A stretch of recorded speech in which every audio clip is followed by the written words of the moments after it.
Hey everyone. Welcome to Ason Global. I'm your host Steven. Today we're diving into the extremely important July Central Political Bureau meeting A gathering that will shape China's economic direction for the second half of 2025. This affects each of our lives, investments, and future opportunities. Ready to decode these economic signals together? Let's get started. First, let's understand the context. The Politburo meeting held at the end of July is a key event where China's top leadership discusses economic work midway through the year. This session had two major focuses. First, confirming that the fourth plenary session of the 20th Central Committee will convene in October to study proposals for the 15th five-year plan. Remember, the 14th five-year plan concludes in 2025, so it's time to prepare the next one. Second, analyzing the current economic situation and arranging work for the second half of the year. That's where we'll focus our attention today. Let's start with the first half report card. China's economy has maintained steady progress with high-quality development achievements. GDP grew 5.3% in the first half of 2025, exceeding 6.6 trillion yuan in scale. However, the meeting acknowledged that many risks and challenges remain. The key message: we need to recognize opportunities, potentials, and advantages while consolidating the positive economic recovery momentum. In simple terms, solid achievements but challenges persist. We must maintain steady progress and seize opportunities. For the second half, the core principle remains seeking progress while maintaining stability. With goals to achieve annual targets and successfully conclude the 14th five-year plan, the Politburo outlined 7 priorities. On the policy front, macro policies should continue and be strengthened when appropriate. On the demand side, continue unlocking domestic demand potential.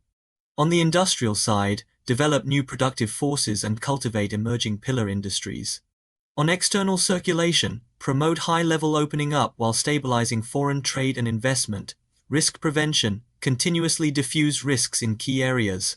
People's livelihood, strengthen safeguards for employment, agriculture, disaster prevention, and more.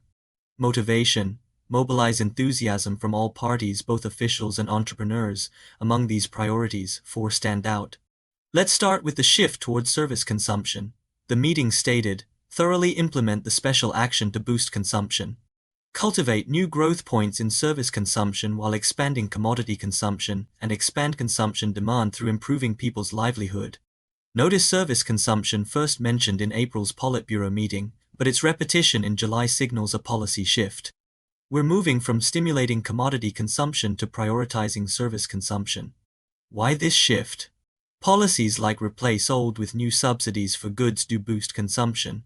But their effects diminish over time. People can't replace phones every 3 months or buy new cars annually. Service consumption, however, can create stable repeat spending once habits form. It's time for services to take over the mission of driving domestic demand. We're already seeing implementation. In late July, Central Finance launched childcare subsidies 3,600 yuan annually per child under 3 nationwide. The Ministry of Civil Affairs and Finance introduced elderly care subsidies, 800 yuan a month for institutional care, 500 yuan a month for home care services, a first national program of its kind. Estimates suggest these subsidies could add 150 billion yuan in annual fiscal spending, covering 20 million families, and potentially lifting retail sales growth by 0.15–0.2 percentage points. Great news for mother and baby care and elderly care industries. Keep an eye out. Could local governments extend similar subsidies to domestic services, health checkups, cultural tourism, or sports consumption in the coming months? Definitely worth watching. Our second focus involves what I call anti-involution policies, though the term isn't explicitly used. The meeting emphasized advance national unified market construction, optimize competition order, regulate disorderly corporate competition, manage key industry capacities, and standardize local investment promotion. Every phrase essentially says, stop the harmful involution. This follows early July's Central Financial and Economic Commission statement opposing low-price competition and eliminating backward production capacity quickly, prompting companies in photovoltaics, glass, cement, and construction to pledge anti-involution measures, with related stocks rallying in a shares. Why this strong stance against involution? Look at price wars in new energy vehicles and food delivery. By H1 2025, China's GDP deflator had been negative for 8 straight quarters, with June's producer prices dropping most in 2 years. While we haven't felt much inflation in food, rent, or durables, deflation looms a serious threat that could shrink our economy.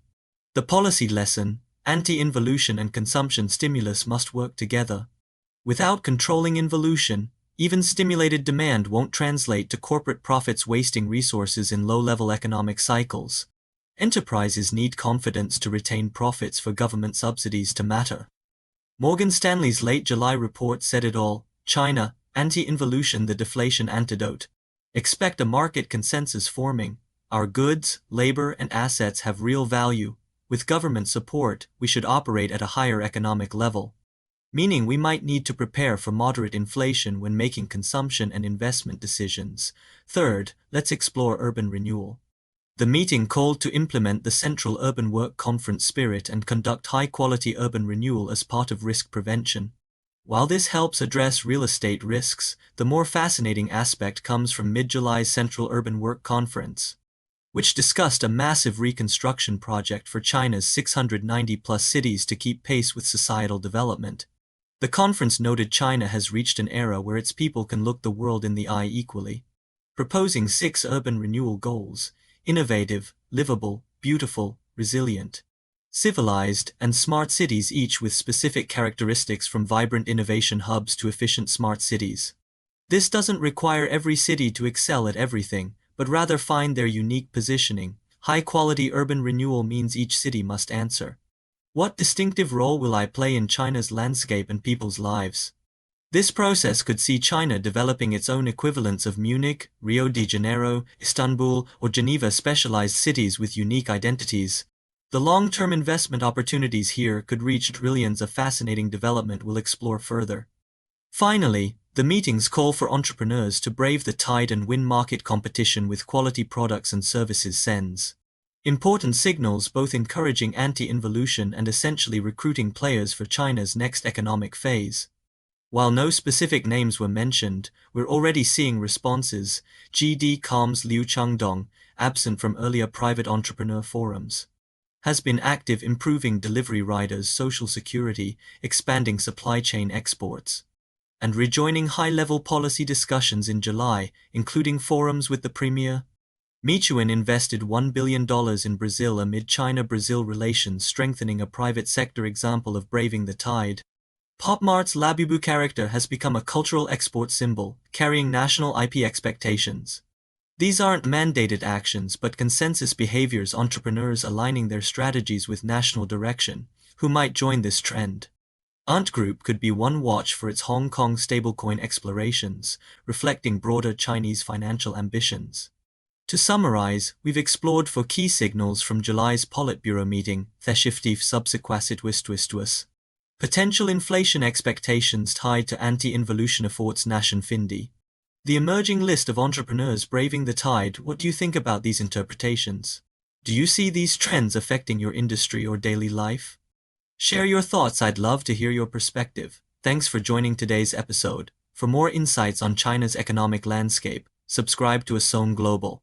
See you next time.